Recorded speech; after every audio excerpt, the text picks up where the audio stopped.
บุญทงจิตมณีโฮงประธานประเทศพลเอกจันทร์สมรจันยราชโฮงนายกรัฐมนตรีผู้สีนำเวียงงานป้องกันชาติป้องกันความสงบพลโทคำเลียงอุทาไกรสอนรัฐมนตรีกระทรวงป้องกันประเทศพลโทคำกิ่งผุยละมณีวงศ์หงรัฐมนตรีกระทรวงป้องกันความสงบและคณะนำกระทรวงกลุ่มใหญ่หงว่าการอนุกรรมการคณะครูฝึกได้เคลื่อนไหวติดตามและชมการแสดงการฝึกซ้อมสวนสนามของกองกำลังสวนสนามกระทรวงป้องกันประเทศและกระทรวงป้องกันความสงบที่ประสานสมทบร่วมกันฝึกซ้อมใหญ่อยู่วิทยาคารนายทหารบกกลุ่มมะดำในวันที่6 พฤศจิกายน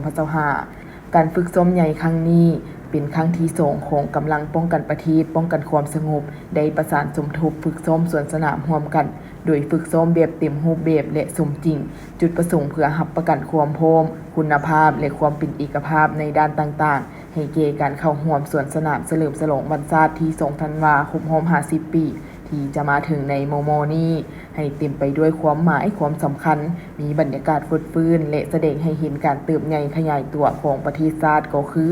กำลังป้องกันประเทศกำลังป้องกันความสงบเพื่อระลึกถึงวันสำคัญทางประวัติศาสตร์ของชาติอีกอ้างผลงานในการสร้างสรรค์และพัฒนาประเทศชาติตลอดระยะ50 ปีโตเขตภายในและต่างประเทศพร้อมทั้งถือเอาโอกาสนี้เต้าหุมความสามัคคีปองดองชาติของประชาชนลาวบรรดาเผ่าในทั่วประเทศภายใต้การนำพาของพรรคประชาชนปฏิวัติลาวให้เป็นปึกเพนสืบโตปกปักรักษาและสร้างสรรค์พัฒนาประเทศชาติการเดินสวนสนามในครั้งนี้มีบรรดาเหล่าหบจาก2กระทรวงจำนวน24กองกำลังซึ่งมาจากกำลังป้องกันประเทศ18กองและกำลังป้องกันความสงบ6กองโดยในสวนสนามจำนวน2โฮมและมีการนำเอาเรือบินหบและเฮลิคอปเตอร์มาบินแสดงเติมอีก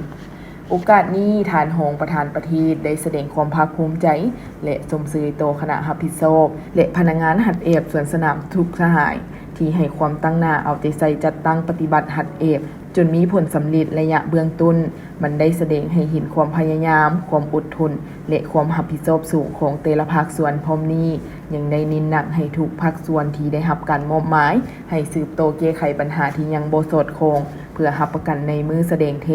เพื่อปรับปรุงวิธีการต่างๆให้ดีขึ้นให้พร้อมกันรักษาสุขภาพและพร้อมกันเฮ็ดสำเร็จหน้าที่อันใหญ่หลวงในครั้งนี้